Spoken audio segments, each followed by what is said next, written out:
The Spurs finally addressed the need for big man depth, adding big man center Luke Kornet.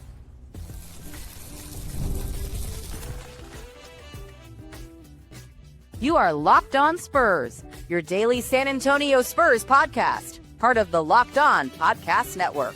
Your team every day. Hey, welcome back to Locked On Spurs here on the Locked On NBA Network. I'm your host, Jeff Garcia, Spurs runner for Kings 5 San Antonio. Glad to have y'all back, and thanks for making Locked On Spurs your first and only spot for all things San Antonio Spurs. We definitely appreciate it. Subscribe to Locked On Spurs wherever you get your favorite podcast, iTunes, Spotify, Kings 5 Plus app.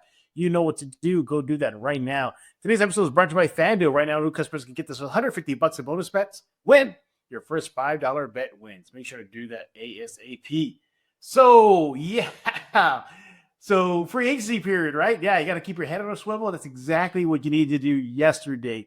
Late evening, word/news broke out via ESPN Sharania that the Spurs finally addressed their need at big man depth, getting Boston free agent Luke Kornet. Now, he was on the short list for a lot of Spurs fans and other outlets that, hey, if the Spurs are going to go this direction, looking for this depth in free agency, Luke Cornett was up there. It was him, Capella. I mean, there was even Brook Lopez at times. But the Spurs finally got their guy to back up Wemby. We're going to react to that. What does he bring to San Antonio? Is he the big that the team needed? Or no? We're going to address that and much more, including a pre-recorded segment that me and the guests we recorded before all this broke out. So heads up on that, but we'll set it up for you later on the show. You probably can see it already in your screen now. Is the vision of the Spurs coming into light? So you hear a pre-recorded segment on that in just a few minutes. Go to bring in our guest. He is Raul Dominguez of the AP Sports. Be sure to follow him on X at Dominguez5. And Raul, first of all, thank you for taking time out of your schedule to join us here. And man, you got to keep your head in the swivel during free agency period, don't you? Yeah, exactly. I think within 5 minutes they were already announcing signings, across the league. So yeah, it goes. Yeah, it definitely goes quick. But there's a flurry of moves being made last night and probably at this recording.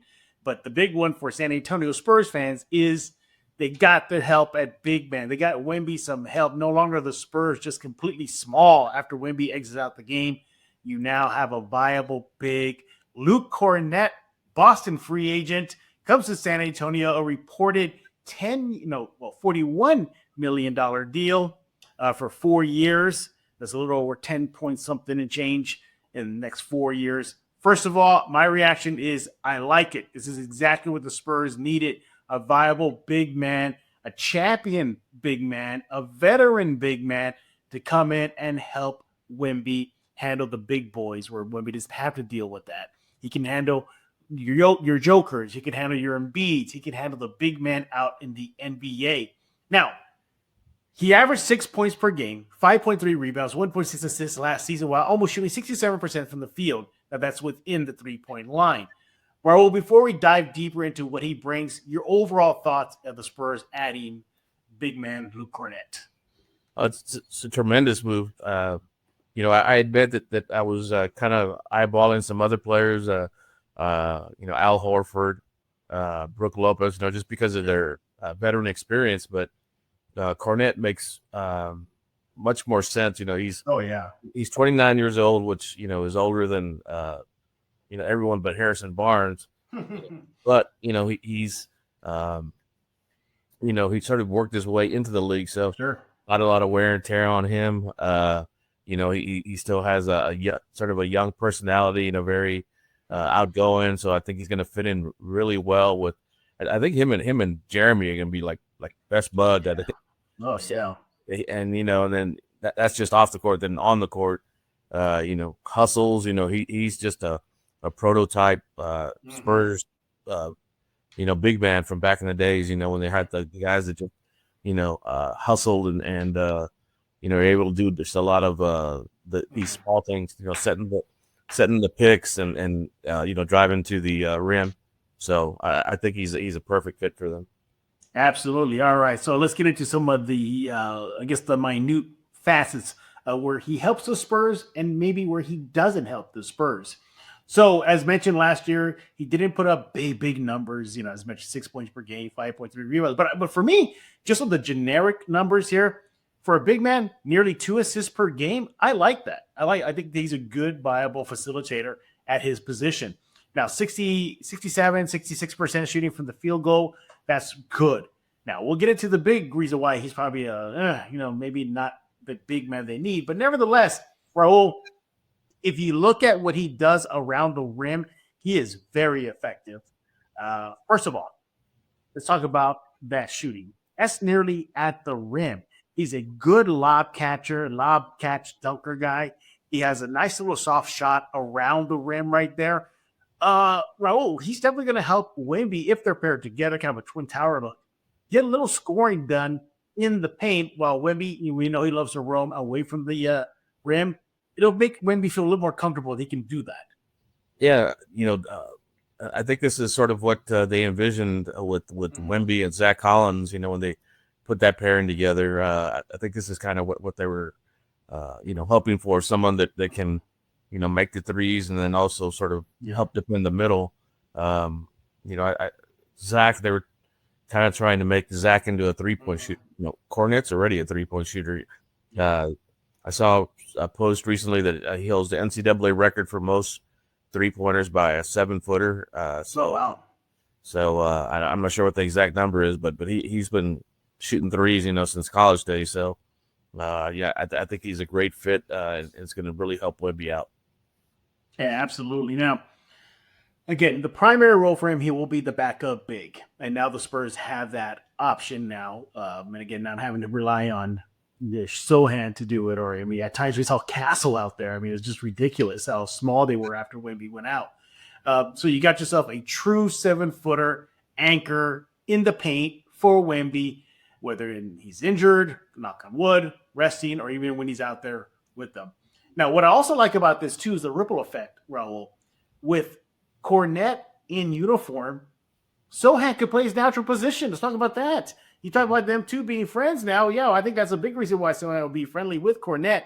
He can play that natural small forward position, power forward. I think it's going to benefit Sohan tremendously.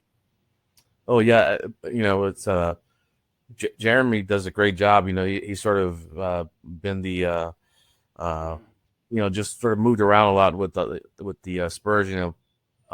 Point guard, power forward, played some center when Wemby was injured or out. I think he played a little bit small forward too, and he definitely guarded, helped defend the guard. So I think this, definitely allows him to slide more into that power forward wing defender, and I think it's gonna really benefit Jeremy, to not move around as much, right. in the offensive sets. Yeah, absolutely. Yeah, and I think another ripple effect of this too is, again, they have another rim protector again should Wemby need to take a break or he's not near the paint, and it allows the Spurs to even gamble on the perimeter, much like they do with Wemby. If they want to gamble on the perimeter, knowing they have a human eraser like Wemby. Now, they might don't have a human eraser like Wemby with Cornett, but they got at least the little nub piece of the pencil there. He averaged about 1 block per game last season in Boston in 18 minutes per game. Now, I bring that up is because don't take that, like, oh my God, just 1 block a game for a 7-1, 7-2 guy.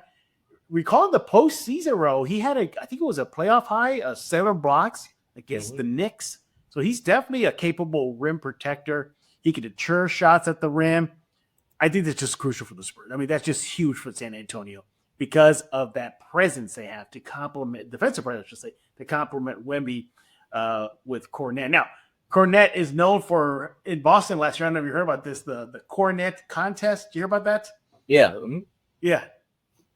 Yeah, they call it the eclipse sometimes. Now, what that is, he's not a traditional shot blocker with, one hand and block it. He does it the fundamental way. 2 hands up, and he tries to block it. So there's that. But it's effective. It's effective. I was looking at some of the notes here. He held opponents with that 2-handed unorthodox shot blocking method, 28% on contested threes. And then, he can also be a very switchable defender. He can defend the 5. He can even defend the 4. The Spurs got themselves a good backup center and rough kind of on the cheap. Wouldn't you think so, Raul? Yeah. The thing is with Cornett, like I mentioned earlier, he's sort of almost willed himself to an NBA career, sort of the way Danny Green did, where he was kind of bouncing around and then established himself. And I saw where I think his career earnings were I think it was 17.1 million, coming leading up to this offseason, and obviously he eclipsed his entire career earnings with a one contract with the Spurs, 44 million. So the Spurs obviously did their due diligence and knew that he was a guy that fit their system and more importantly, fit their payroll. Yeah, exactly. Other little positives that he's going to bring to San Antonio, and I'm leaving this picture there, everybody, so we get a little thirsty for that next season. Next season can't come out any sooner now, Raul. What I like about it, too, is his ability to get good screens and play effectively in the pick and roll. Now, it's very impressive. So I put up a stat here, Raul. Check this out. The top 10 pick and roll combos last year, it was Kornet and Tatum. Points per possession in a pick and roll situation, 1.3 and 440 picks. That was only second to Murray and Joker out in Denver.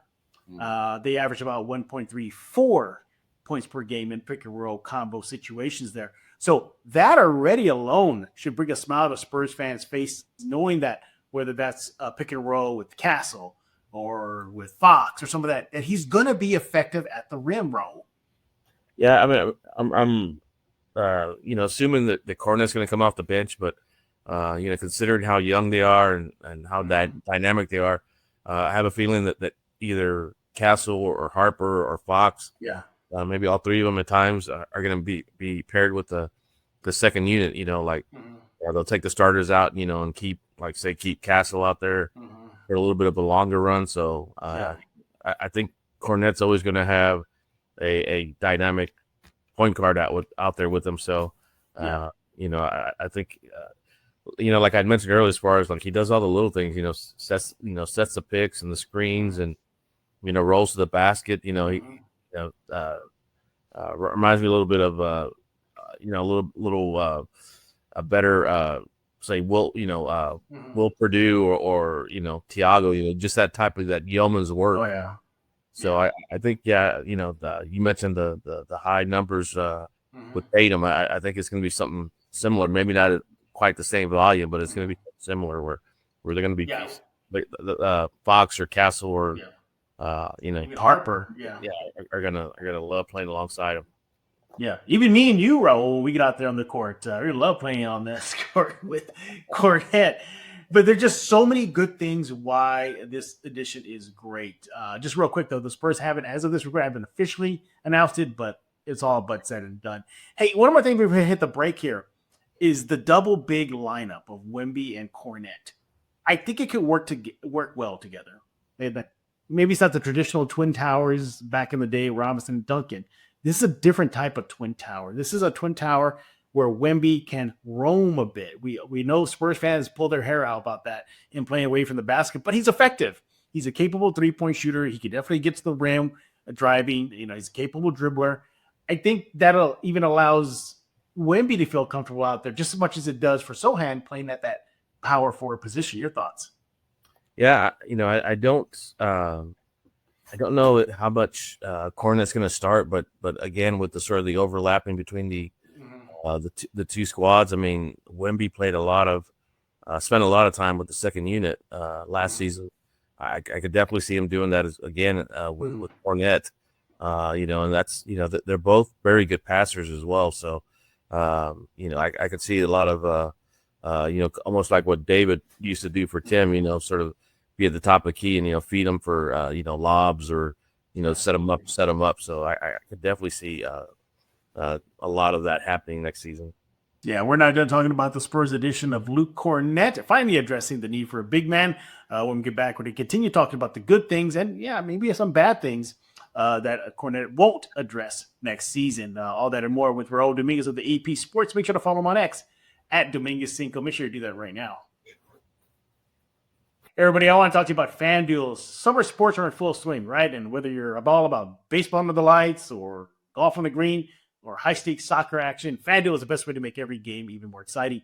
You already follow the action, right? Why not make things a little bit more interesting? With FanDuel, you can get in on the game while your friends are getting sunburned at the beach. They got new daily promotions, fun ways to bet. You can track your favorite matchups, easy to use, fast payouts. Makes even the regular season game feel like must-watch events. Hey, you can even place a same-game parlay and watch a bet ride into the ninth inning. FanDuel makes it feel like you're just part of the action. New to FanDuel? Well, not a problem. New customers can just bet $5 and get $150 in bonus bets if your first bet wins. That's a pretty good deal there. Open the FanDuel app today or visit FanDuel.com to get started. And we're back right here on Locked On Spurs, joined by Raul Dominguez, audio version of Raul Dominguez. Fortunately, he could not make a video, but nevertheless, we do appreciate him taking time out of his schedule to talk about the Victor news. Spurs added a big man. Yes, they addressed it, bringing in free agent out of Boston, Luke Kornet. Now, there's some more little positives, but we'll get to the negatives in a little bit. One other thing that jumps out at me is that not just the fact that you have a quality big, you got somebody that's within the age range of this young group, but those intangibles. We mentioned that he's a champion with Boston. You know, he knows what it takes to succeed in the postseason. And next season, it feels like, we heard even from Dylan Harper, that they want to make the playoffs, Raul. Having Kornet with that experience on the court can help. And now it's going to be him and Barnes as the lone players that have playoff experience. Yeah, and you know, he's a champion, but he's, you know, again, he's sort of built himself as a champion, you know, so he's one of these, he's not, you know, someone that came into the league as, you know, a number one pick and just has known success. You know, he knows what how much hard work, steps that you have to do to take to be a better player and for the team to be better. So, you know, the sacrifices that you have to make. So I think that's going to be valuable with this team, just sort of, you know, leaning on him and, you know, following his lead, you know, because I know Luke's a really hard worker. So, you know, his young teammates are going to see how hard he's working. Yeah, absolutely. One other thing I do like, he's durable. He played 73 games last season with Boston, and in 2023-24 season, 63, and then in the 22-23 season with Boston, 69 games. So he's pretty durable. They didn't get 82 like back in the day, but he gets pretty close to it as well. Interesting little note here. Did you know Cornet last season ended up leading Boston in both offensive rating and net rating during the regular season? Offensive rating of 121.2, net rating of 14.9 with Boston. Now, obviously, different situation, different squad. You know, Spurs don't have a Tatum or a Jaylen Brown, but nevertheless, you know that he kind of leads into what I'm going to bring up now. He knows his role, Raul. He's not going to go above and beyond that. He's not going to try to be the hero. He's just going to go out there and do what he does best, Raul. He just knows his role in the team. Your thoughts? Yeah. I mean, like I, you know, talked about earlier, like he's someone that you know, has worked his way, you know, into having an NBA career. So, you know, he's not going to come over here thinking like, oh, you know, I'm a world champion. You know, y'all got to listen to me, or you know, I'm gonna, or you know, or come in thinking, you know, that he's just going to be given playing time. You know, he's worked hard to get where he's at, and you know, that's not going to. You know, that's not going to change with him getting a bigger contract. He's still going to be hungry. I'm sure he still feels like he has a lot to prove. You know, so he's definitely going to, you know, fit in well. And I think he's, you know, one thing I noticed about the Spurs that I like. I'm sorry about that. You know, as far as like you hear Castle, you heard Harper, you even hear Wemby talk about, you know, how they are willing to make sacrifices to their game to help out the team, and I think Cornet's going to fit in well with that as well because he has definitely sacrificed, you know, to help every team he's been with, especially the Celtics. Yeah, absolutely. No, look, we can be here all show long and find so many aspects of why Kornet is the right move, and overall, it is the right move. It is a guy that's cheap. That didn't break the bank for the Spurs. He's a defense-first-minded backup center. He addresses the Spurs' biggest need right now this offseason. Again, that is big man depth behind Victor Wembanyama. He can finish at the rim. We all know that stuff, right? But there are some negatives. And the big one is, Raul, you touched on, you said during college years, he was a good 3-point shooter. But last season with Boston, he didn't take any 3-point shots. I know for his career, I believe it's hovering around 36% shooting from the 3 line, or actually 32% career from deep.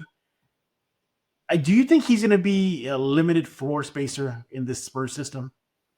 No, I mean, the Spurs want their big men to shoot threes, so I think he's going to get more opportunities. And the more shots he puts up, the better he's going to be able to get into a rhythm. He's going to come in knowing that that's what Spurs want. So I think that'll help him. Just coming in knowing, I have to shoot threes. This is what the team wants from me. Yeah, exactly. I'm trying to look at here now. His best 3-point shooting year. Let's see here now.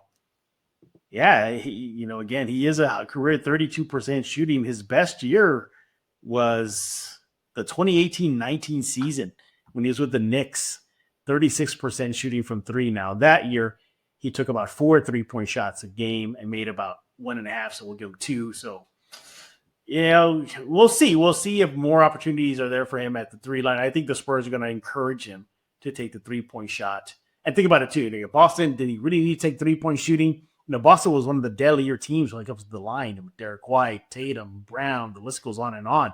They just were loaded with 3-point threats. Maybe, Kornet didn't have to do that. So we'll see if that opens up too. Other thing too, Raul, is as much as we glow about the contract reportedly offered, 4-year, $41 million around there, he does have a limited upside though. Do you think it was a little bit more, maybe a little bit of an overpay for a guy that has limited upside? No, I think it's kind of what they needed to do for the market. I think 3 years are guaranteed. The 4th is a team option. Okay. He's 29, so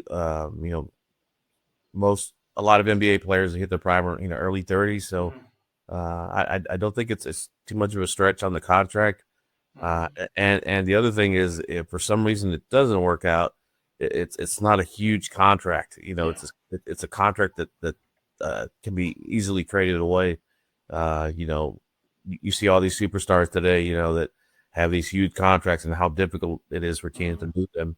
So if for some reason it doesn't work out, he's got a very tradable contract.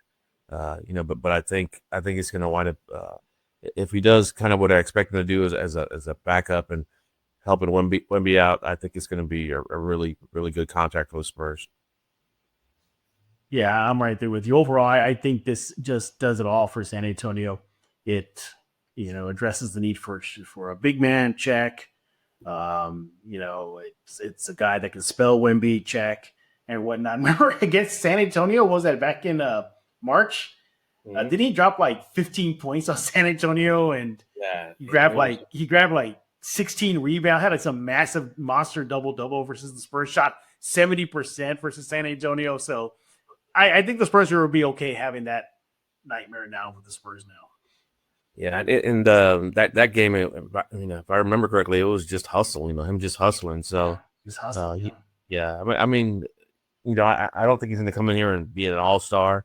But the Spurs don't need that. They need a quality big man so whenever Wemby leaves the court, there's not that big drop off like there has been. Mm-hmm. Especially defensively. When they haven't, especially obviously with the smaller lineup, but just. Right. When the Wemby went off the court, it's like the whole defensive presence just changed it. Yeah, I mean, all these teams, as soon as Wemby walked off the court, it seemed like as soon as he took his first step out, out of bounds, they drove to the basket, So, I think that's a big thing. I think it's going to be better, for the continuity, between the first and the second unit. Absolutely, absolutely. And I guess another negative part of this too, I think this all but signals the end of Mamu with San Antonio. What do you think? Well, I hope not. I think it does, but I hope not. Does. Yeah. It's going to be tough for them to obviously to sign him with the salary cap. Love Mamu, great player, great guy. Yeah.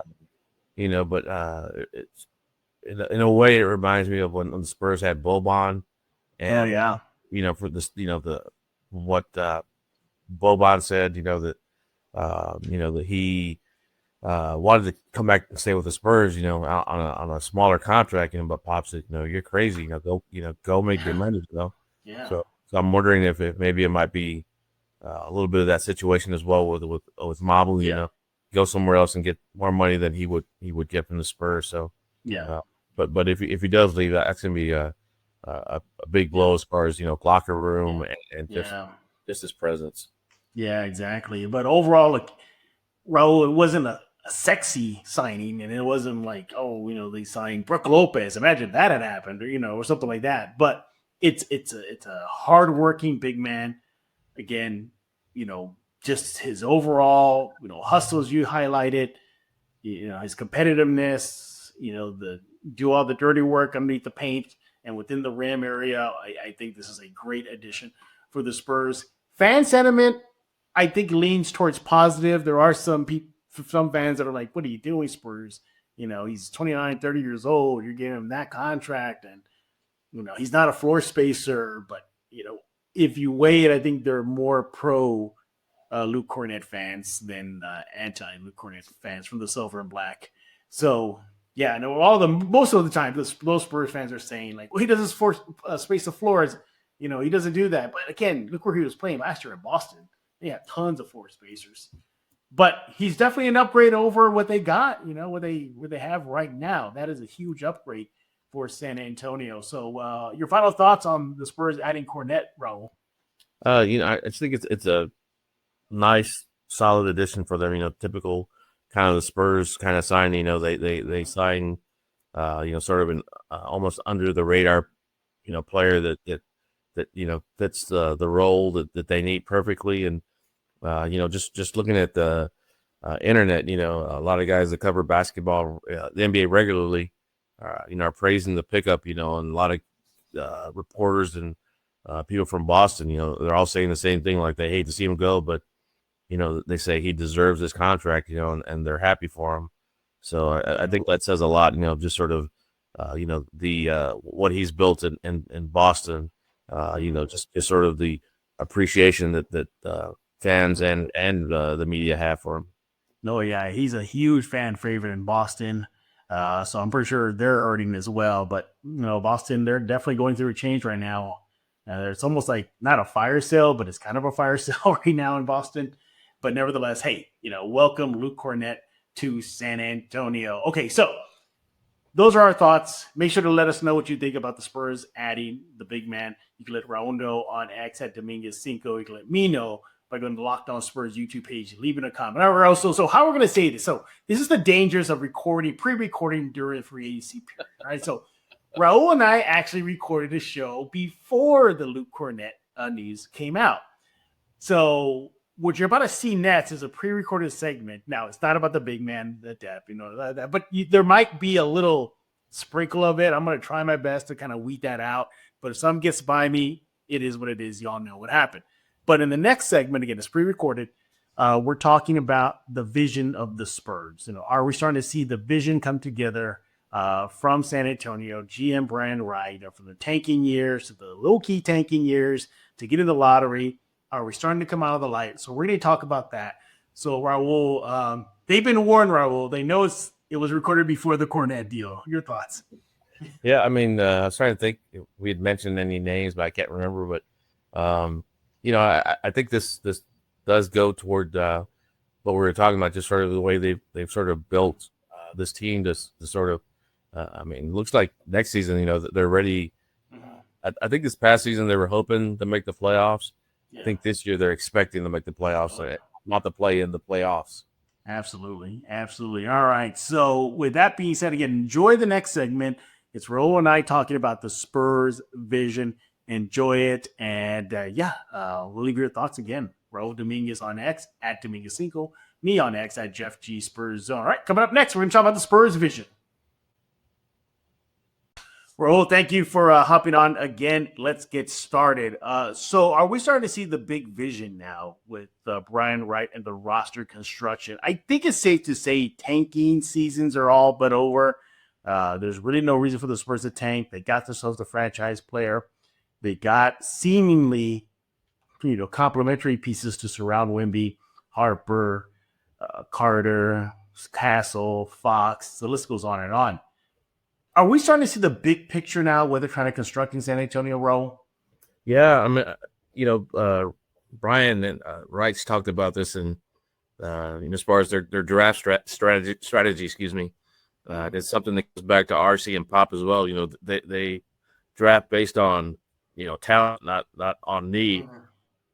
But I think it's all sort of fallen into place for them. Because right now this is a very wing dominated league. First, you got the great big man, like Giannis and obviously Victor here in San Antonio. But you look at the finals. I mean, Shea and Halliburton. Yep. Jalen Williams. It's a very wing dominated league, and Spurs, picked up. They already had Fox and they had Castle, and then they pick up two dynamic wings and Dylan Harper and Carter Bryant. So I mean, it's. Everything just seems to be falling into place. Again, Spurs don't draft, they draft for talent rather than need, but all the pieces just seem to have been kind of keep magically falling into place for the Spurs right now. Yeah, exactly. It feels like we're starting to see the vision now. And that vision is basically, you hit it, OKC. It really is. During Brian Wright's post first round draft night conference, there you go. He even said, he brought up OKC. He said, hey, look at Oklahoma City. They had a 6-foot guy defending a big man in the paint during the playoffs. So he pointed to that. And look, I know he's made it very clear that they go on best available versus need. But I did ask him, I said, look, and I said, Brian, I understand you just said, best available. I get that. But I go, was on the to-do list on draft night. Maybe, just maybe, a big man on the radar. And once again, he doubled down. He said, not really. He goes, not really. He goes, there are other ways to construct a roster. So again, refreshing and pointing to positionless basketball. And that's what it feels like moving forward with this team, Raul. It feels like they're really going to buy in 100% to positionless basketball, aren't they? Yeah, and I know some people are asking, if Fox, Castle and Harper, and then maybe possibly even another wing, can play alongside each other, and I definitely think they can. I mean, if you look at the finals, unfortunately Tyrese got injured, but when he got injured, it's like the wings in OKC just dominated because as soon as one of the Pacers would get the ball, they just put two guys on them, and they were having a hard time getting it into their offense, But where the Spurs, potentially have three, essentially have 3 point guards starting. They're not gonna, OKC can't do that. If they decide to try and double team or try and pressure, the ball out of Fox's hand, then Castle can take over, Harper can take over, even Victor. And if Jeremy starts, Jeremy had the experiment with the point guard, which didn't go well, but it really enhanced his playmaking abilities and his ball handling. So I think this is perfect. Again, people were kind of wondering whether or not they can fit together, but to me, OKC is the standard bearer right now. But again, Spurs have so many options. OKC can't do what they did with the Pacers, and just focus on 1 or 2 guys, right, to try and slow down the offense. That Spurs have a huge plus in ball handling now, which is something they haven't had. I don't know, since maybe Parker and Ginobili, maybe. Yeah. It's been a while since they had that, and even then, the NBA obviously was not even close to what it is now. And back then, it was still traditional, traditional point guard, shooting guard, 5-man, and so on and so forth. Now it just feels like if you're just a basketball player, that's what it feels like. Can you play basketball? Okay, good. Then you can play the 5, you can play the 3, the 1, and whatnot. And with Dylan Harper, you have that. I mean, I don't know. Obviously, he cannot play the 5, but you could probably push him to the 4, right? 1, 2, 3, 4 now in today's NBA, right, Raul? Yeah, I mean, Yeah. like you mentioned what Brian said, they had I think Jalen Williams he was talking Yeah. about, and was guarding the center. Castle at times was guarding big men last year. When they were playing with the smaller lineups. Uh, and Castle's very physical. Dylan's very physical. It's not ideal for them to be, guarding centers. But Castle held his own, and I think Dylan can as well, because Dylan's very physical, and he's got that that dog in him that they talk about. Great defenders have. So I could see both of them. At times maybe guarding, either a 4, maybe even possibly a 5, depending on who the 5 is. Yeah, exactly. And the vision now, it just definitely seems positionless. That for sure, 100%, that is the route they're going. But is there other aspects of this vision that Brian Wright and the Spurs have? We're going to talk about that right here on Locked On Spurs with Raul Dominguez of AP Sports. Follow him on X at Dominguez5. We're going to do that right now. Speak of, by the way, Raul, can you repeat this line to me? Because I always wanted this to happen, okay? You know I'm a big nerd, all right? So all you have to say is, Jeff, you will go to the Dagobah system. Just Jeff, you will go to the Dagobah system. yes. As I'm calling the snow after I get defeated by the Wampa monster there. All right, we are talking about the Spurs and the big vision here. Are we starting to see that vision? See that light at the end of the tunnel? What are the Spurs planning? What are they building after tanking seasons and bad win-loss records? We're starting to see it, right? So in the first segment, we said, yeah, it's kind of obvious they're going positionless. That is very obvious. They're following the OKC blueprint, and away we go. But I think there's another aspect of this rebuild / bigger vision is defense. They got some defensive monsters if everything pans out. Wemby, no more need to be said. Yeah, there's Wemby. But then there's Castle. Then there's Sohan. Then there's potentially Harper, with some of the scouts think he could be and get there to a really good defender in the NBA. It seems to be they're going to really focus on that defensive end with the type of players they have on the roster role. Oh, definitely. Like he mentioned, and De'Aaron's, pretty good defender as well. He's kind of underrated. Very good getting steals as well. And I'm sure that he's going to get a little bit more opportunities. With Dylan and Castle probably going to wind up taking the defensive assignments on the bigger scorers. So but then you got Jeremy Sohan. So I mean, if the starting 5, the way I just kind of projected is, Fox, Castle, Harper, Victor, and Jeremy, and those are 4 elite defenders, and then a pretty good one in Fox. So I mean, that's gonna be difficult for any team. Yeah. And think about this too. We're going to get into this in a little bit, but they're not even done putting a roster together. They so obviously are looking for a big man. More on that in a bit. So you bring in another big defender in there. Yay! Good luck, opponents. Try to score on this team. And the good thing about it is that Wemby, how much it opens up that aspect of this rebuild and the vision is because your Foxes, Harpers, Castle, etc. They can gamble on the perimeter. They want to take a chance, go for it. When you got Wemby backing you up, you can take those risks with a little bit more ease, a little bit, you can breathe a little better. So Castle is trying to just really get that ball, steal. He misses it, no problem. Wemby's there is going to make everybody second guess themselves. So that's good. I think this team could possibly be one of the better defensive teams next season. I'm actually anticipating it. And I think the Spurs should be one of the top 10 defenses next season once everything comes together.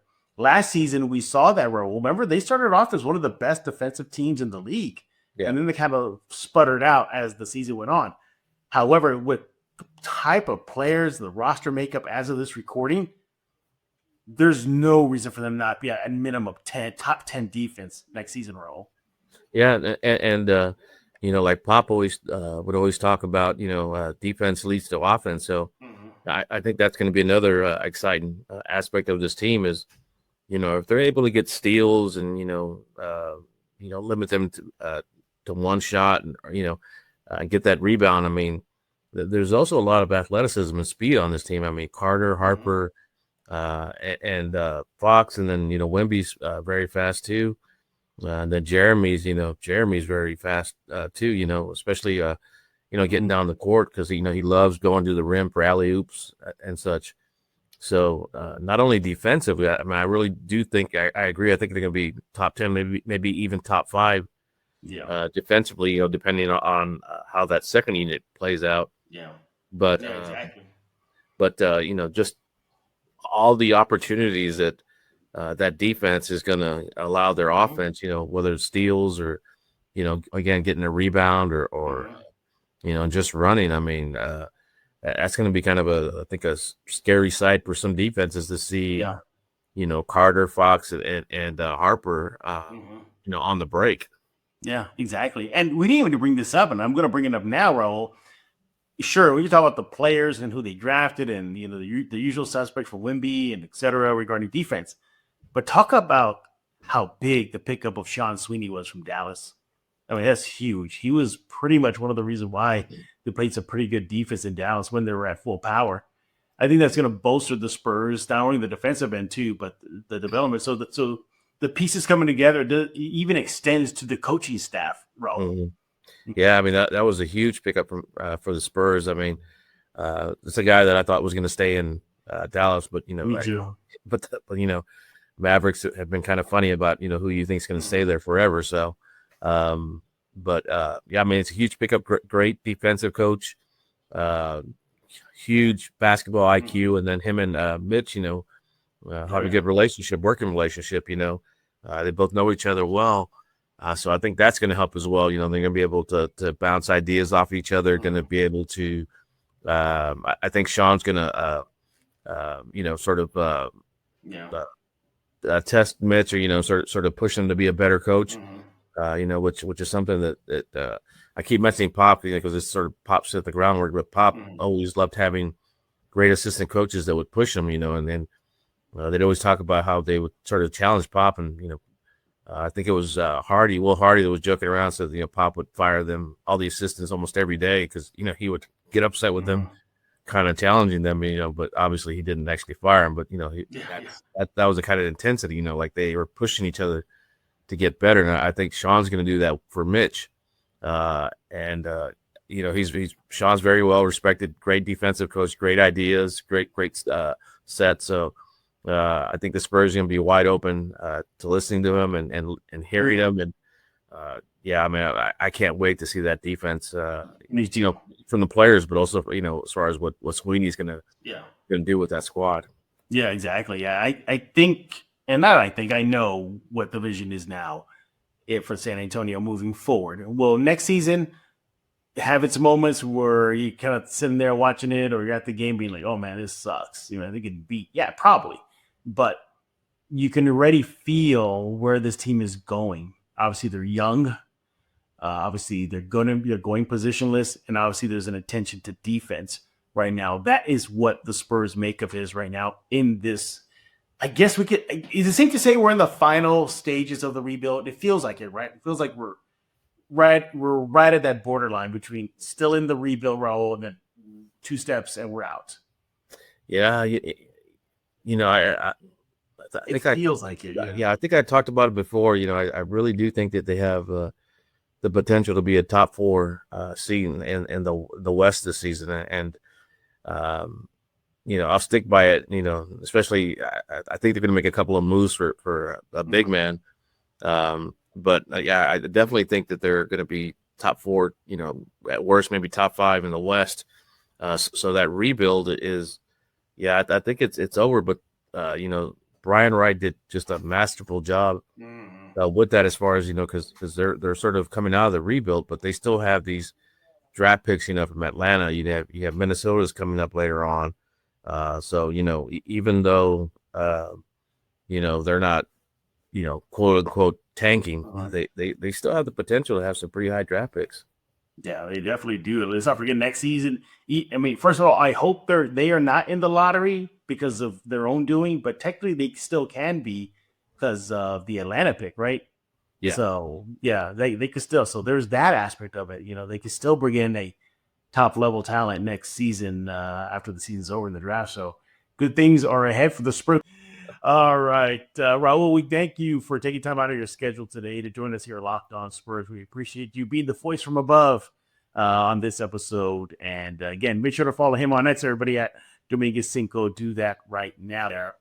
All right, everybody. Hey, before we let you go, make sure to subscribe to Locked On Spurs where we get your favorite podcasts: iTunes, Spotify, Kinspot Plus app, YouTube. You know what to do. Go do that ASAP. We'll be back tomorrow as the Spurs offseason continues. Summer League is right around the corner. We might be talking about that on tomorrow's episode of Locked On Spurs. So for Raul Dominguez, I am Jeff Garcia. We're going to put a lock on this episode of Locked On Spurs.